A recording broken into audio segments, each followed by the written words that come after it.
Jadi ternyata tantangan ke depan itu bukan saingan dengan orang lain, tapi saingannya dengan kita sendiri. Dengan orang lain tuh justru kita kolaborasi. Sekarang eranya itu era kolaborasi. Kalau kita tidak collab, tidak maju. Tapi kan orang tidak mau collab sama kita kalau kita nggak punya apa-apa. Kebanyakan seperti itu. Oke. Reza Praditya Yuda, selamat malam. Sugeng dalu Mas Ferry. Ya, sugeng dalu. Kok Bu apa Mbak Reza? Oh ya Mbak Reza. Selamat datang Mbak Reza. Selamat datang di Tulungagung. Matur suwun. Selamat datang omahe dhewe lho, Mas. Omahe dhewe ya. Iya, udah berapa hari di Tulungagung? Sabtu malam sampai. Berarti ini Sabtu, Minggu, Senin, 3 hari. Dan besok sudah Kamis jus, Kamis jus kembali ke Jakarta, kembali ke asalnya. Di daerah mana? Depok. Depok. Alhamdulillah. Terima kasih sudah meluangkan waktu untuk bergabung di ASO. Saya yang terima kasih diundang juga. Ya karena ini merupakan asetnya orang tua. Iya betul. Dan ini nanti kita bisa ngobrol dan sharing terkait prestasi akademiknya. Mbak Reza ini kan kondang tidak kondangan. Iya betul. Ya kondang tidak kondangan dan menarik sekali karena kabarnya itu dari kecil sampai sekarang itu masih mencari ilmu. Sekolah rawes wes dan yang menarik juga adalah beliau ini prestasinya luar biasa. Sangat luar biasa. Beberapa kali kuliah atau sekolah gratis. Iya, sampai ke luar negeri kalau nggak salah ya. Oke, Mbak Reza ini bisa diceritakan sedikit sedikit biografi aja. Ya. Dari kecil sampai kok bisa di Depok itu Dan saya kecil lahir Kediri, karena kan ibu memang orang Kediri. Dan saya lahir pertama biasanya kan orang tua Mas. Terus habis itu tapi setelah lahir dia langsung teng Sobontoro. Jadi dari kecil Sobontoro. Nah, kuliah saya rada isin nih prestasi akademik. Konangan kanca kelas D sampai SMA teng Tulungagung isin, Mas. Ero nih bijiku kayak ngono. Lah, biasa kan. Seperti halnya Thomas Alva Edison. Itu. Iya kan. Di akhir-akhirnya itu. Terus gimana? Terus sampai setelah itu kuliah di Malang. Kuliah S1 di Malang, Universitas Muhammadiyah Malang. Tahun berapa? Niku berarti lulus SMA sekitar 2007. Oh, kalau niku pentok Mas. Nate kejeglong. Jadi lulus SMA, nggak ngerti pundi-pundi, nggak tahu tublas Mas. Kuper. Wes nemen katrok wes nemen. Dadose kula niku teng Malang pertama malah kuliah teng tempat sing nggak jelas. Artinya tidak sesuai ekspektasi ya. Kurang ngerti jenenge kampus iki kaya apa to Mas. Pokoknya masuk gitu ya. Terus akhirnya 1 tahun di sana, kampusnya Mas perizinannya bermasalah. Nggih, 1 tahun. Nah niku titik balik. Nggih. Terus wah aku iki wis ngentekne duwite wong tua aku, ngentekne waktu iki kudu tak bales ngono Mas. Wisin ngoten lho, kuliah dibake percuma ngoten. Nah, akhirnya wis iki kudu kuliah tenanan. Nyuwun Pak, kesempatan sekali lagi mawon Pak. Kula nyuwun tulung jenengan kuliahne ngoten. Itu kepada orang tua. Nggih. Soalnya kan bapak ibu ya wong angel to Mas, golek dhuwit angel di kuliah. Kuliah pertama gagal gitu biasanya karena kampusnya ditutup gitu. Nggih. Perizinannya bermasalah. Terus semua lari. Itu sudah kuliah berapa tahun? 1 tahun. Baru 1 tahun kampusnya tutup. Nggih. Belum tutup Mas, bermasalah terus tapi semua mahasiswa pergi-pergi wae iki. Ngonten dadose. Nah, bapak ini soalnya nate janji. Saman teko cilik sampai SMA tak biayai nyuwun opae maem, les opae monggo. Bapak tingarai maem kerupuke wis ndak apa-apa, pokoke anake sekolah les monggo, lomba apapun tak biayai. Tapi sok nek lulus SMA sama mandiri ya. Cul berarti. Bah kerja, bah nikah, bah wis karepmu. Pokoke kudu mandiri lah, ngoten. Pak, tapi aku iki tenanan aku sik pengen kuliah, ngoten. Terus akhirnya wis Bibar niku setahun kula dikasih kesempatan Bapak malih ke Muhammadiyah Malang. Keterima. Nggih. Terus di Muhammadiyah Malang sampai semester keempat, kok ini ya cari beasiswa. Cari beasiswa, alhamdulillah dapat beasiswa datang Eropa. Dadosnya melanjutkan tenggo sampai ke Eropa. Nggih. Tapi niku dikonversi Mas. Dadosnya dalam waktu 3,5 tahun kula lulus S1 dari 2 kampus niku. Di Portugal. Jadi waktunya alhamdulillah enggak begitu jauh dari teman-teman yang seangkatan SMA kula. Iya. Mereka 4 tahun lulus, kula 3,5 tahun alhamdulillah lulus dari 2 tempat itu. Dan alhamdulillah banget nih, tidak menyangka ya Mas, jadi lulusan terbaik universitas. Di Malang ya. Di Malang ya. Tapi itu juga hasil dari Eropa karena nilainya digabung. Oh begitu. Karena S1-nya di Indonesia juga di luar negeri. Nilai digabung 3,5 tahun, alhamdulillah terbaik. Terus setelah itu lulus kerja di bank. Karena kan Bapak piye lulus piye? Ya. Cepet sing kerja cepat akhirnya di bank. Padahal kula mboten passion. Berarti orientasi orang tua itu setelah lulus kerja, orientasinya ya. Kan isin nggih Mas, dulur-dulur kan cucu pertama, panik isin nek orang kang kerja isin ngonten lho. Kerja apa rabi? Pengennya rabi rek sing gelem ta. Oh. Mas Ayo. Uang yang ini. Oke, lanjut. Di bank gajinya alhamdulillah bagus. Lulusan pertama langsung Sebentar. Posisi bagus. Itu di fakultas apa? Kula komunikasi. Fakultas Fisik, Sosial Politik. Di Muhammadiyah Malang jurusan komunikasi niku. Nah di bank tadi Mas. Iya.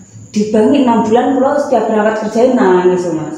Di Di Kediri. Penempatan di Kediri. Tapi kan setiap minggu pulang. Senin pagi berangkat nangis drenginging ning dalan Pak motor wonten Mas iki. Aku wis metu tak golek. Kenapa? Alasannya apa?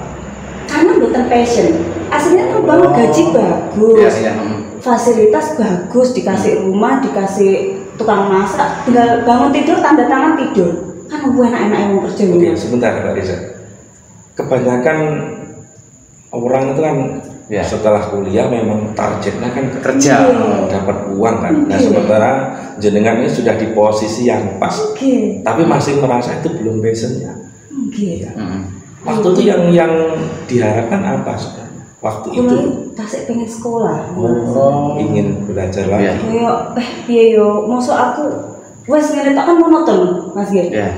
Karena kalau di belakang meja, kalau misalnya di posisi depan kan tasik ketemu tiang, ketemu customer, setiap hari ganti, enak nonton.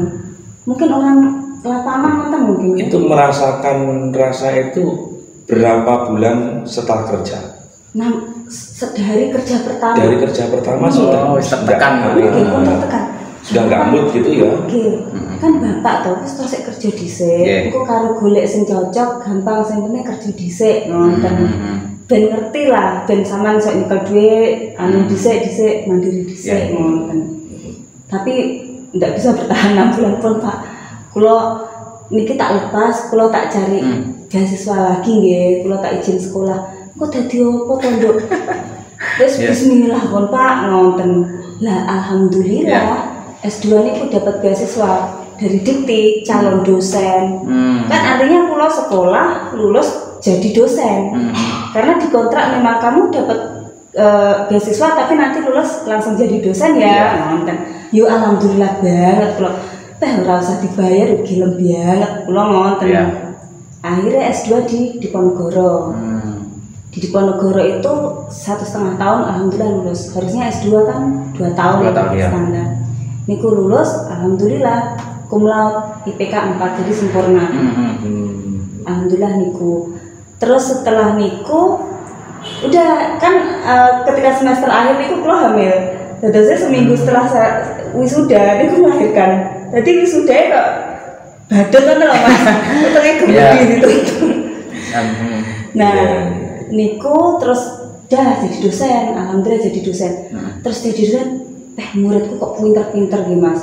Kayak aku nggak ngerti apa-apa. Itu di fakultas linear ya? Satu jurusan dengan linear, terus komunikasi. terus komunikasi. Karena ketika di Eropa niku dosen kula ingkang teng luar negeri bilang ketika nyusun tugas akhir, Ya. kamu kalau kuliah kalau bisa itu bikin rencana sampai setinggi-tingginya. Jadi riset S1 apa? Ya. Riset S2 apa? Riset S3 apa? Nah bayanganku loh, tapi Prof saya kayaknya S1 aja udah. Itu masalah nanti. Tapi kalau akademik itu yang bagus ada roadmapnya, rencana kamu ada. Ngoten. Oh ya wes, nanti saya S1 teliti ini, S2 mau teliti ini, S3 ini Prof. Iya udah, gitu. Jadi S2 saya tinggal teruskan, S3 tinggal teruskan. Alhamdulillah niku dikasih advice niku. Jadi memang di luar negeri itu benar-benar diarahkan ke situ ya, tidak hanya sekedar studi saja. Niku anu Mas, sebenarnya gak kalau rasakan ketika kalau SMA niku lulus kuliah, aku kok pokok ketompo ning kene, pokok kuliah ngoten. Kurangin niku, tapi kan kalau di luar negeri mboten nggih ternyata. Oh, yang membedakan itu ya. Ketika SMA niku apa? Sudah Potensi. diajari Sudah untuk menyiapkan Nggih. rancangan masa depan. Mau apa? Dadosnya jenengan kuliah niku namung pijakan. Kalau di luar negeri mereka sistemnya ngoten. Kamu mau jadi arsitek, ya udah kuliah itu cuma pijakan. Nanti kamu jurusannya ini kampusnya ini. Dan di sana bedanya lagi yang saya rasakan saat itu. Ya. Kalau kuliah itu wawancara, motivation letter. Jadi bikin surat kayak proposal wawancara kami apa, pendekatan langsung. Jadi nggak ada orang dipaksa, orang apa Ya. enggak. Memang dari anaknya dan potensinya seperti apa. Jadi tidak seperti di sini ya. Yang saya rasakan dulu kuliah wis pokok masuk, koncoku wis ketompo kabeh, mas aku ora masuk, ngoten. Wis untung-untungan, ngoten Oh, ya. akhirnya pakai keberuntungan. Nah, Iya. Maksa akhirnya. akhirnya niku. Ya sebentar kita kembali ke pertama dapat beasiswa itu ceritanya bagaimana kok sampai dapat beasiswa itu? Nah, pertama kan beasiswa ikan Eropa ya. Tapi sebenarnya sebelum Eropa niku kan karena Bapak janji setelah S1 mandiri loh ya. Ya, iya. Jadi kurang niku cari-cari beasiswa sing cuma 1 bulan dapat 200 terus nulis. Kurang nulis. Terus kenapa itu? Nulis tengkoran karena alhamdulillah di Muhammadiyah Malang niku setiap kita nulis terus ada identitas Reza dari UNN niku dapat honor. nah ya. jadi bayar kos alhamdulillah angsal. Di mana Jawa Pos? Waktu itu banyak kan Surya, koran lokal, radar, ngoten. Pokoknya nulis-nulis media Indonesia. Jadi pernah tulisan saya dimuat 1 halaman tengah media Indonesia. Jadi sebelum dapat beasiswa iya, nulis harus dapat penghasilan tambahan ya bahasanya. Apapun Mas, kula nate jadi apa ya, waiters di restoran pizza. Terus di TV lokal, Iya. wonten acara kados ramah-ramahan kula dadi gendruwo Mas. Dipakai video. Iklan ireng. Jadi Jadi peran figuran Iya. sampai seperti itu. Duit. Di mana itu lokal? TV lokal. TV lokal. TV pemerintah lokal Malang. Nanti kalau ada dokumentasinya. Tapi aku pengen iso aja. Wong pacarku sampai takut sih pas niku Mas. Harus syuting. Enggak, aku enggak di syuting, aku di belakang. Ngomong. Iya. Oke. Terus Buat nampok ya? akhirnya gabung di koran kampus, kan kampus gak ada koran. Iya. Kita nulis di situ meliput acara kampus kan juga dapat uang. Iya. Terus suatu kali di banner UMM itu kan nonton parkiran bannernya besar. Iya. Ayo ikut beasiswa ke Eropa. Wah, bahasa Inggris hujan Sobuntoro Inggris banget, aku bisa gitu. Akhirnya jajal ya Mas yo, sopo ngerti ini jajal. Coba-coba gitu. Kok ya. Mas, tiba-tiba kok ditompo. Oh ndak kekeh. Yo, gak aku ndak tahu metu kok tulung aku loh Mas, iki budal dhewe piye ngoten. Tes teng anu, warnet. Waktu itu kan masih warnet. Ndak punya modulnya belum punya. Jam 12 malam kan sama beda jam. Iya. Jam 12 malam ngantuk-ngantuk. Terusnya teman-teman pulau bantu. Sedia internet, sewa beberapa komputer, pulau wawancara. Siap-siap surat, terus tanya-tanya kakak kelas senior ikan pun. Itu sudah ada apa ya, wawancara secara virtual ya? Iya, waktu itu Skype. Oh ya Skype ya. Oh, sudah pakai video. Oh, dengan nonton. Iya. Skype ya. Sudah pakai video berarti. Iya. Maju ya, zaman semun. Nah kan kalau mboten maju gaptek dadosnya teng warnet. Iya, bentar. Yang membuat jenengan itu yakin atau mungkin persiapan saya mau coba itu apa sebenarnya? Yang membuat mungkin punya modal, wah aku merasa menguasai ini gitu. Apa waktu itu? Kan saya lihat profil kampus Eropa, baca-baca studi di Eropa seperti apa, mungkin masih sedikit yang nulis-nulis itu. Tapi saya yakinnya yang dari Indonesia untuk beasiswa itu apalagi pertama kali untuk beasiswa Erasmus Mundus kan namanya itu masih dikit. Jadi mungkin ini saya didik sih nyoba balik. Kemungkinan bisa masuk ya kira-kira. Terus pulau pernah nulis di beberapa media meskipun kecil, regional, meskipun apalah ada lah ya di CV Mas nggih ngoten. Terus kula kok rada uprus mbane wonge nggih. Rada uprus dadi kan nek nulis lebay ngoten nggih. Wis bene lah muga-muga wis bismillah ngoten. Akhirnya alhamdulillah diterima itu. Nggih. Itu dari berapa orang penjaringannya? Itu se-Indonesia kan? Nggih. Indonesia, Asia, Eropa Mas nggih. Waktu itu Asia yang dapat itu dari Indonesia. Indonesia kebetulan yang dapat UNN. Jadi kan hibah atau setiap tahun tuh diseleksi. Mungkin besok Filipina, mungkin besok Universitas A, B, C. Dan pas ketepaan kampus kula. Nggih. Terus kula kan jadi waktu ini mepet. 1 mahasiswa. 6 mahasiswa. Hanya 6 mahasiswa waktu itu dari Indonesia. Anak kancane berarti di sana. Nggih, dari kampus kula 6. Kebetulan ya hanya dari kampus kula waktu itu. Niku sih Mas paling. Jadi coba-coba dan alhamdulillah dapat. Oke, jadi memang setelah S2 itu berbekal setelah S1 berbekal pengalaman itu akhirnya dapat beasiswa di S2. Iya. Oke, setelah S2 itu. Setelah S2 kan kula ngajar. Iya, jadi dosen itu. Jadi dosen tadi ngajar. Nah ternyata di kota besar, di Pulau Tua, ternyata kan ya anak-anak itu sangat apa ya teknologi cepat. Sekarang trennya ini, besok ini, besok game ini, besok platform ini. Aku nggak iso nih. Berarti sudah 2010 ke atas. Aku ngajar 2016. Waktu itu masih honorer, belum tetap. 2015 ngajar. Tapi internet sudah booming ya. Sudah.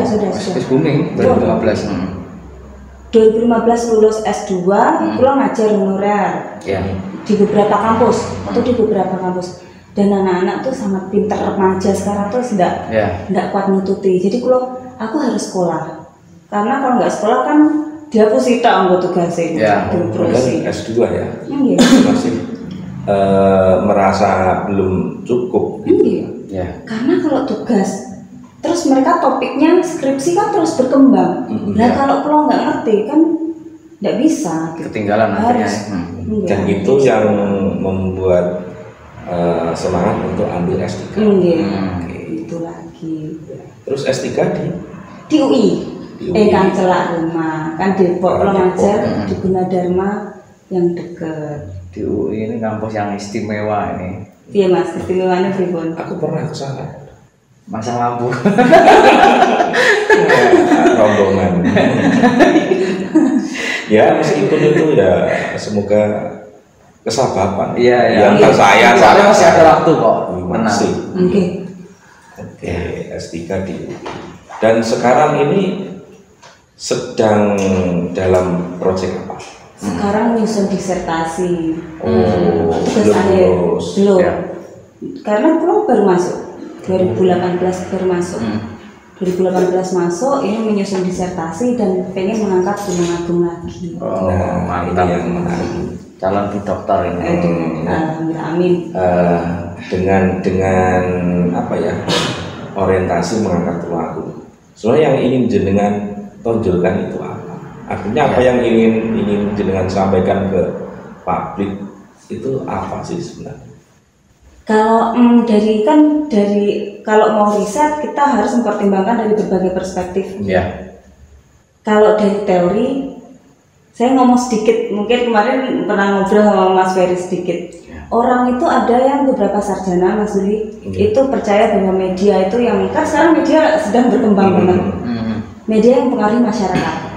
Ada ahli lain yang ngomong enggak, masyarakat kok yang mempengaruhi media. Karena di beberapa tempat media yang justru digunakan oleh politisi sana, bisnismen negara tertentu ngoten. Nah, tapi kalau pendapat saya itu enggak. Saya mendukung argumen ahli yang ngomong enggak terinterrelasi kok, saling tarik-tarian kok.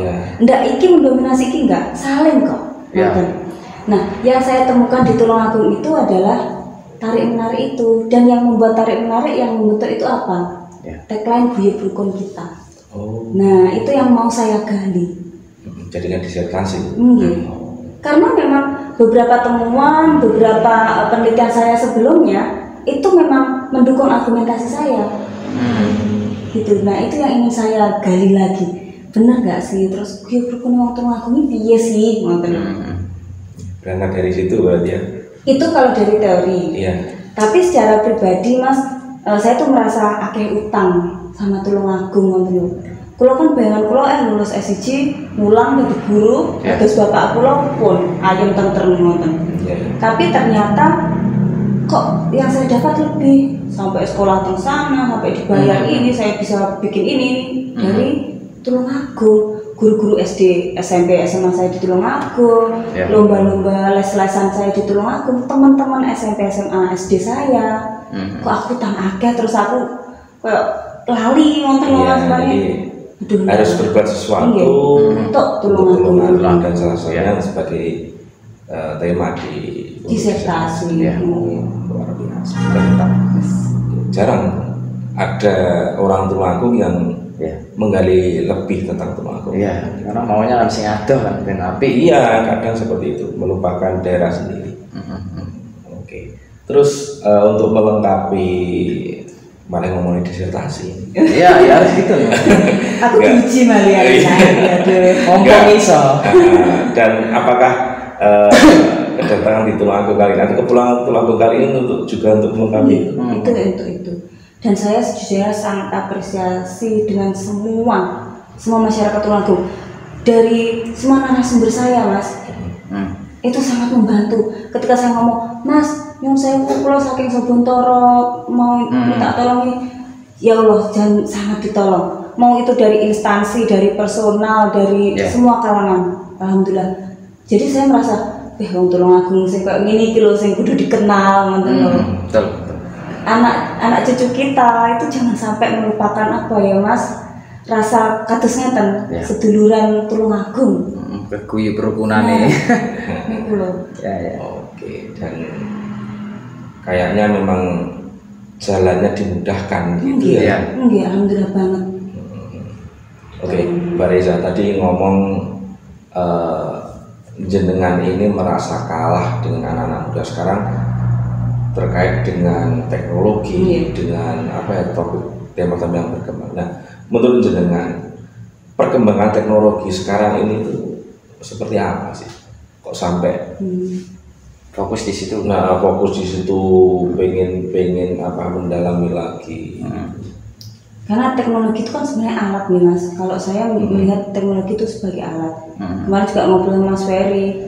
Ini alat ini kalau yang megang salah itu malah blunder gitu, membunuh kita. Mas Ferry bilang kayak pisau gitu kan kemarin.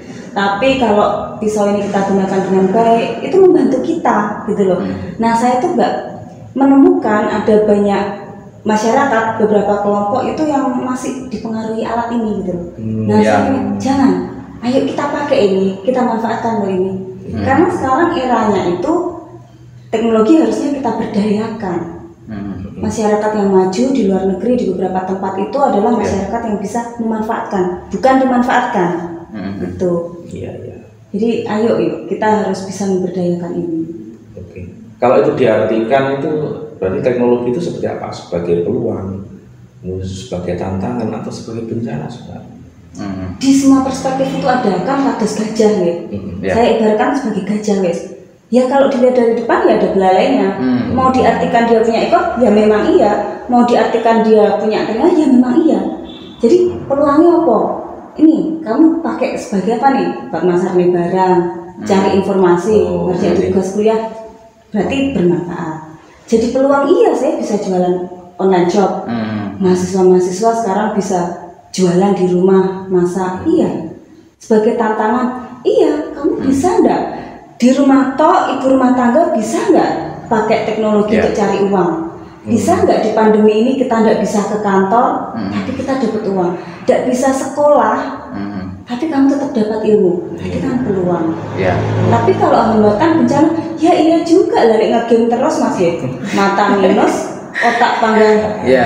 Nggak berkembang. Kebiasaan buruk akhirnya tercipta. Berarti memang tergantung siapa yang megang gitu, dan tergantung tujuannya. Gitu. Iya. Oke. Terus berapa menit? 25 menit. 25. Enceng tasan lo ya, 25 pas. Kayak diuji Mas ya. Iya. Berapa menit? Prestasi Mbak Reza ini yang paling apa ya? Paling spesial menurut jenengan sampai di titik ini itu apa sih? Kalau spesial, saya terus terang tuh melihatnya setiap lomba, tiap tantangan ada yang membantu, ada kerja keras di situ, gitu. Tapi mungkin yang bisa saya share yang paling terakhir, ya Mas ya, yang paling terakhir itu saya mengangkat bagaimana religiusitas, bagaimana sistem sosial di Tulungagung itu begitu guyub rukun, dan alhamdulillah itu jadi best paper di konferensi internasional. Jadi best paper, best presentation virtual, kemudian best panel discussion. Jadi ketika tanya jawab, orang-orang tuh kok banyak yang tertarik dengan Tulungagung. Nah ini loh kasarnya, orang-orang akademisi aja banyak yang tertarik. Padahal mereka ada yang dari sosial, ada yang dari ekonomi, hukum, semuanya. Ya, semua. Nah terus apa yang membuat kita nggak pede dengan budaya kita? Justru ini loh harus dilestarikan, ditegakkan, diturunkan, dan membuat kita pede. Enggak kok nih balik nih Tulungagung terus nggak diakui internasional, enggak kok. Enggak desa, mantan loh. Ayo pede. Ya, karena beberapa akhir-akhir ini kan termasuk Geopark Tulungagung sendiri itu kan juga sudah mulai diakui internasional, secara nasional maupun internasional, dan mungkin itu juga salah satu kebanggaan kita gitu loh. Ketika dulu mungkin Tulungagung itu mana sih kan gitu. Ya, sekarang saatnya Tulungagung gitu. Harus muncul. Harus muncul gitu. Oke, tadi saya dengar bisik-bisik Mbak Reza terkait dengan apa ya, jenengan ngajar anak-anak yang lebih non apa di luar non formal yang namanya itu. Kayaknya ada sesuatu yang menarik, bisa ceritakan. Jadi kan kalau dosen itu memang harus penelitian, ngajar, terus tridharma perguruan tinggi. Jadi kita kewajibannya apa? Salah satunya pengabdian ke masyarakat. Jadi bagaimana keilmuan kita itu diaplikasikan, ayo disalurkan ke masyarakat. Nah salah satunya itu saya pernah ngajar di sekolah master, sekolah untuk anak jalanan, tidak mampu, masyarakat miskin, yatim piatu dan sebagainya, gratis. Sekolah untuk anak jalanan. Iya. Duafa, pokoknya yang nggak mampu. Itu non formal ya? Non formal itu terbuka untuk semua kalangan di Depok, gratis. Seperti kejar paket itu? Bukan. Tapi kalau kejar paket kan ini ya, ada bayar nggak sih Mas? Kejar paket? Bayar. Nah itu gratis. Bukan yayasan. Iya, itu kalau itu saya itu gratis. Ada lembaga? Mantan yayasan master itu. Jadi iya, jadi itu memang ya pemerintah donatur monggo. Dan siswanya sampai ke luar negeri loh itu. Perlu ditiru berarti. Perlu ditiru. Ya, seperti cita-citaku. Wis ngajar Mas. Bukan punya lembaganya itu. Iya Mas. Ya, nanti minta bantu. Pasti. Terus cara ya. Nah itu jadi yang sekolah di situ anak-anak jalanan, kebetulan kelas saya mulai dari kecil SD sampai SMA sampai akhirnya kuliah di beasiswa, dapat beasiswa pintar-pintar. Jadi saya punya pengalaman menarik. Kan saya waktu itu ngajar baru melahirkan anak pertama, anak saya masih kecil, terus ada anak ini jarang masuk, tapi ruwajing Mas, cowok ruwajing ngoten. Umur berapa? Anak paling 5 tahun, paling mungkin dong saya ngoten loh, saya kamera cilik ngoten. Terus anaknya datang, sering nggak masuk padahal anak ini rajin. Terus bawa anak kecil ngoten, anak sebelah tangan, diulang titik pengen itu siapa? Ya nggak tahu, kok ikut kamu? Iya aku. Pokoknya tidur di situ tiba-tiba ada anak itu, terus tak omong, ngadep loh Mas, dengan anakku.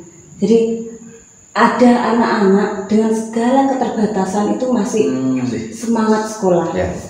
Itu juga, itu kan mas saya masih S2 Mas, baru ngajar. Itu loh yang nampar saya juga, saya langsung pulang. Tidak kuat kalau ngajar sekolahnya, tidak kuat. Saya malu. Anak dengan keterbatasan kayak gitu tidak punya identitas yang jelas, keterbatasan, harus ngamen, harus kerja di jalan, tapi dia masih semangat loh sekolah. Pulang dari sekolah master ke jalan. Kadang-kadang kalau hujan apa-apa dia tidak datang, mungkin sakit, mungkin apa, tidak jelas. Terus gimana gitu? Terus aku kok tidur tidak kepanasan, tidur tidak kehujanan, kok ini aja. Terus yang tak kasih ilmuku ke anak-anak mahasiswa kok cuma segini terus, kok aku nggak berkembang, itu kan dosa Mas ya. Yang tak kasih kok cuma ini toh. Akhirnya itu juga yang mendorong saya studi lagi. S3 itu. Oke. Mandi dulu. Mau bicara apa loh? Kayak keselak-selak. Apa? Orang live kok. Masih 30 menit. Ada yang ingin disampaikan Pak? Ya, terkait ini kekayaan Tulung Agung dan bagaimana Paling generasi bagaimana penerus. dapat beasiswa ya Mas yang paling di anu ya, yang menarik. Mungkin Mbak Reza bisa berbagi apa ya pengalaman bagaimana cara mendapatkan beasiswa gitu. Ya semoga ini ilmu ini nanti bisa dipelajari oleh teman-teman, untuk anak-anak gitu. Nah, saya itu merasa pernah ingat satu guru saya ketika S1. Terus lulus, saya kan lulus, terus oke, wisudawan terbaik. Terus ketika saliman sama guru saya tuh bilang gini, kamu mau apa di sini? Bentar, itu guru di Indonesia apa di luar negeri? Guru di sini, guru SMA di sini. Saya di sini. Iya. Jadi meskipun kuliah itu kalau pulang ke Tulung Agung 1-2 guru itu masih gitu sambung, Jadi sampai guru TK saya masih ingat banget, saya dulu di TK Seruni itu kan masih ingat banget gitu. Nah itu udah lulus, alhamdulillah, oke, saya bangga. Terus habis ini mau ngapain? Gitu. Untuk sekolah-sekolah kono, eman-eman, Oh nggih Bu, tapi nek iso sekolah yo, nek wis S2 S3 yo sing gratis ngoten.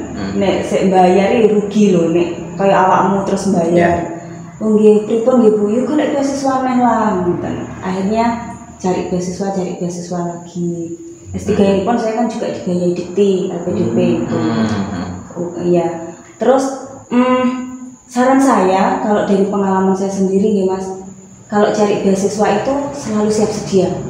Kadang beasiswa itu kan yang penting syarat administratif ngoten gitu. Surat ini, ijazah ini itu harus lengkap, SKCK harus cepat, apalagi ya dokter kesehatan itu semuanya harus. Jadi selalu siap sedia. Kuncinya menurut saya itu. Kapanpun dibutuhkan, ayo cepat apply, cepat melamar. Karena kadang waktunya cuma 2 minggu, seminggu loh Mas. Untuk melengkapi syarat administrasi itu ya. Jadi kan harus cepat. Kan nggak bisa saya melamar polisi, tapi dari jauh-jauh hari nggak persiapan fisik. Dari jauh-jauh hari kita matanya harus sehat, kita jaga paru-paru kita kan harus gitu. Beasiswa pun demikian. Nggak bisa kamu misalnya yang disyaratkan punya pengalaman bagus, kan harus dari jauh-jauh hari nih Mas. Harus akademiknya harus bagus dari semester 1. Harus nggak kuliah tok, ekstrakurikuler. Prestasi lomba-lomba itu kan harus ada. Jadi memang harus jauh-jauh. Intinya memang harus memang disiapkan kalau memang ingin berburu beasiswa itu dari awal memang harus disiapkan. Tidak bisa instan gitu ya. Dan ternyata memang beasiswa itu tidak sulit untuk diraih karena memang banyak sekali beasiswa. Dari luar negeri, jangan takut untuk nyoba dari luar negeri. Sekalipun, aku tidak bisa bahasa Inggris. Enggak, karena itu kan cuma bahasa ya, bisa dipelajari ini katon. Kamu siap dulu, gitu. Harus persiapan dulu. Nah, saya aja Mas ketika di Eropa, kadung les TOEFL ngalor ngidul Mas, ternyata syaratnya bukan TOEFL itu. Karena orang Eropa pakai bahasa Eropa. Jadi sebelum berangkat saya 2 minggu itu minta tolong teman dari Timur-Timur ngajari bahasa Eropa. Ya udah. Bahasa Portugis. Kan sama teman-teman Timur-Timur sedikit beda. Akhirnya makanya ya harus persiapan jauh-jauh hari nih Bu. Dan kamu nanti dapat beasiswa katanya Pak. Ya, Amin. Ajar pencak. Amin. Ning Arab Saudi. Amin Iya, amin. Tidak apa-apa. Luar biasa. Itu juga Nah, bagus. iya, karena Ya siapa ya? pengalaman terkait beasiswa itu kan jarang ya, karena sebagian kita itu menganggap beasiswa itu hanya orang-orang tertentu, Ya. kalangan tertentu. Padahal memang nyatanya banyak sekali yang mendapat. Betul. Ya. Iya. Oke Mbak Reza, satu pesan terakhir untuk kita semua, Ya. untuk adik-adik yang terkait apapun lah, agar tetap apa ya bisa menjadi number one lah. Ya. Di segala hal nih Pak ini. Ya. Nggak harus akademik number one itu. Pencak silat atau Mas Ferry itu juga kan Iya. sekarang bisa dipelajari semuanya pakai media. Beda banget dengan era saya dulu kan yang harus ke warnet, kesulitan, harus malam antri. Sekarang semua pakai HP. Anak-anak kecil kan semua pakai HP. Ya. Jadi seharusnya di bangku kuliah pun, anak sekolah di tingkat manapun, tidak mengandalkan dosen, tidak mengandalkan guru, andalkan dirimu sendiri.